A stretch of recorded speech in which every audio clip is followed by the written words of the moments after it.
श्री शिवाय नमस्तुभ्यम महाराज। पूजा करते समय यह तेरा गलती कभी मत करना, क्योंकि महाराज अक्सर हम लोग जब अपने घर में पूजा करते हैं तो हमसे ये 13 गलतियां जरूर होती है, और उसका परिणाम ये होता है कि हमें हमारी पूजा का फल नहीं मिल पाता है, और फिर दुख और परेशानियों का पहाड़ हमारे ऊपर टूट पड़ता है, और जो हम चाहते हैं वह हमको कभी नहीं मिलता। महाराज अक्सर अपने लोगों से कहते हुए सुना होगा कि हम तो भगवान को बहुत मानते हैं, उनकी पूजा पाठ भी बहुत करते हैं, पर जब भी हमारे जीवन में इतने दुख क्यों आते हैं? तो महाराज उसका एक सबसे बड़ा कारण होता है कि पूजा करते समय आप इन 13 गलतियों में से कोई भी एक गलती जरूर करते होंगे।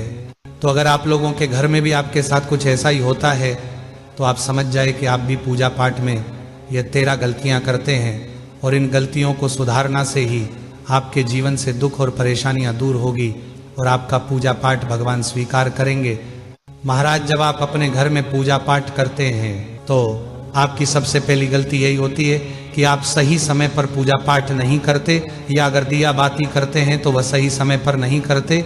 महाराज अभी का अगर समय देखा जाए तो कई सारे लोग अपने घर में सुबह की पूजा 10 बजे, 11 बजे या 12 बजे तक भी करते हैं, और शाम की पूजा या दिया बाती रात हो जाने के बाद में घर में की जाती है। तो ये पूर्ण रूप से गलत है।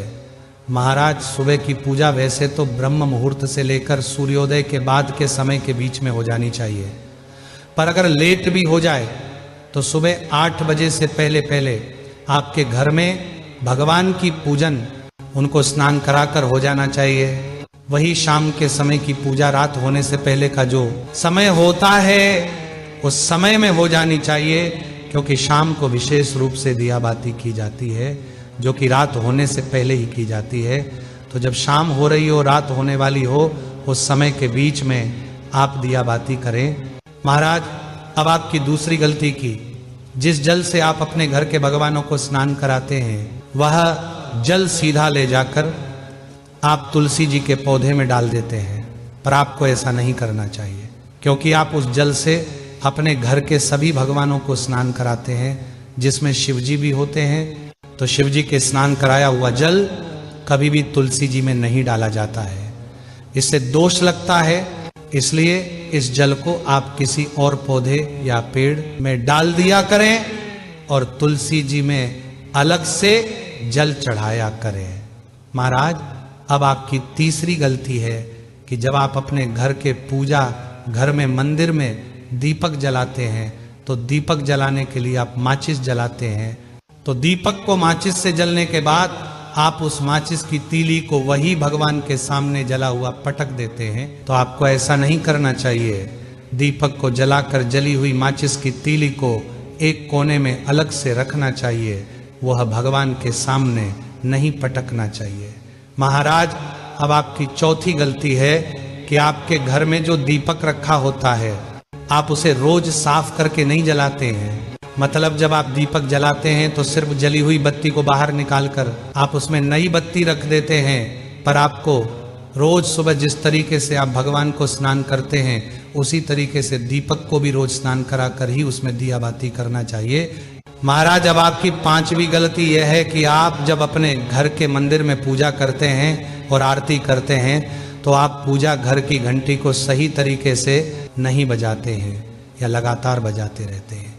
पूजा घंटी को भगवान के सामने सिर्फ 5 से 7 बार ही बजना चाहिए, और अगर आरती कर रहे हैं तो जब तक आपकी आरती चले तब तक आरती में आप घंटी बजाए, और घंटी को कभी भी ताकत लगाकर तेज तेज नहीं बजना चाहिए, बल्कि हल्के हाथों से स्वर में बजना चाहिए। महाराज अब आपकी 6वीं गलती यह है कि आप अपने घर में एक ही तरह की 2 मूर्तियों या 2 फोटो रखते हैं, तो कभी भी आपको अपने घर के पूजा घर में एक भगवान की एक ही फोटो या प्रतिमा रखना चाहिए। आप उतने ही भगवान अपने मंदिर में रखें जितने की आप सेवा कर सकें, क्योंकि कई सारे लोगों के घर के मंदिर भगवानों से भरे होते हैं और वह सभी लोगों की सेवा नहीं कर पाते हैं। इसलिए पूजा घर में रखें। सभी भगवानों को रोज कपड़े से साफ करना चाहिए ताकि उनके ऊपर की धूल साफ जाए, और जो मूर्ति हैं उनको स्नान कराकर ही आपको पूजा करना चाहिए। महाराज अब आपकी 7वीं गलती यह है कि अगर आप अपने घर के पास में पितरों की तस्वीर या जो आपके घर के जो बड़े थे जो अभी इस दुनिया में नहीं है, अगर आपने उनकी तस्वीर पूजा घर के पास में या उस कमरे में लगा कर रखी हुई है तो यह भी बिल्कुल सही नहीं है, क्योंकि भगवान की पूजा अलग होती है और पितरों की पूजा अलग होती है। इसीलिए अगर आप ये गलती करते हैं तो इसको सुधार लें, ज़्यादा नहीं तो आप अपने घर के पूजा घर से दूरी बनाकर ही अपने पितरों की तस्वीर को घर में रखें और पूजा घर में भूल से भी पितरों की तस्वीर को न रखें। महाराज अब आपकी 8वीं गलती यह है कि आप जब अपने घर में पूजा करने बैठते हैं तो आप बिना आसन के बैठ जाते हैं।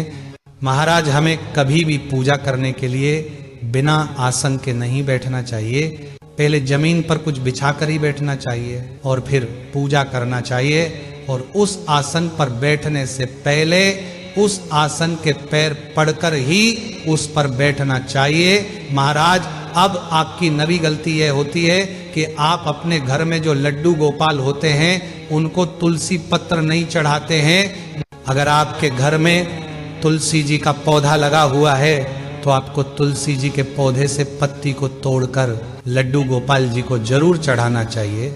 इससे तुलसी माता भी प्रसन्न होती है और लड्डू गोपाल भी प्रसन्न होते हैं। महाराज अब आपकी 10वीं गलती ये होती है कि आप गलत दिन पर तुलसी जी को छू लेते हैं या जल देते हैं। महाराज ऐसी मान्यता है कि तुलसी जी के पौधे में हमें रविवार, बुधवार या एकादशी के दिन जल नहीं देना चाहिए। इसके अलावा इन दिनों में हमें तुलसी जी की पत्तियों को तोड़ना भी नहीं चाहिए। अगर इन दिनों में हमें तुलसी जी की पत्ती की आवश्यकता पड़े तो हम एक दिन पहले ही तुलसी जी की पत्ती को तोड़कर रख ले। महाराज अब आपकी 11वीं गलती ये होती है कि आप जब एक बार पूजा करने बैठ जाए तो पूजा में से आपको बार बार उठाना नहीं चाहिए।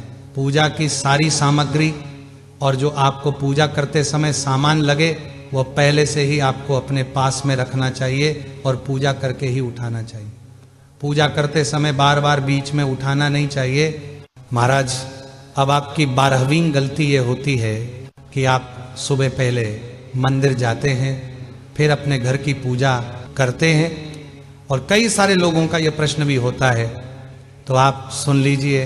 महाराज सबसे पहले सुबह उठकर स्नान करके अपने घर की पूजन करना चाहिए, उसके बाद फिर आपको मंदिर जाना चाहिए।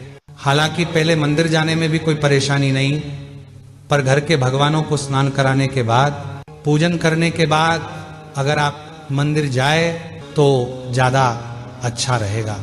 महाराज अब हम बात करते हैं अंतिम और आपकी 13वीं गलती के बारे में, जो कि यह है पूजा स्थल को हमेशा साफ सुथरा ही रखना चाहिए। अगरबत्ती की जो राख होती है वो आपने देखा होगा कि भगवानों के सामने अपने आप बाद में गिर जाती है, तो उसको साफ कर देना चाहिए। या पूजा करते समय भी आपको भगवान के मंदिर में, भगवान के आसपास और भगवान के सामने वाली जगह में साफ सफाई रखनी चाहिए, क्योंकि भगवान के मंदिर में भी धूल लगती है और भगवान के मंदिर के नीचे भी धूल लगती है। इसलिए आपको उस जगह को भी निरंतर साफ करते रहना चाहिए। महाराज हमने आपको पूजा करते समय वह 13 गलतियां बता दी हैं, जो कि अक्सर लोग करते हैं। अब ऐसा जरूरी नहीं कि आप ये सभी गलतियां करते होंगे, हो सकता है कि आप इनमें से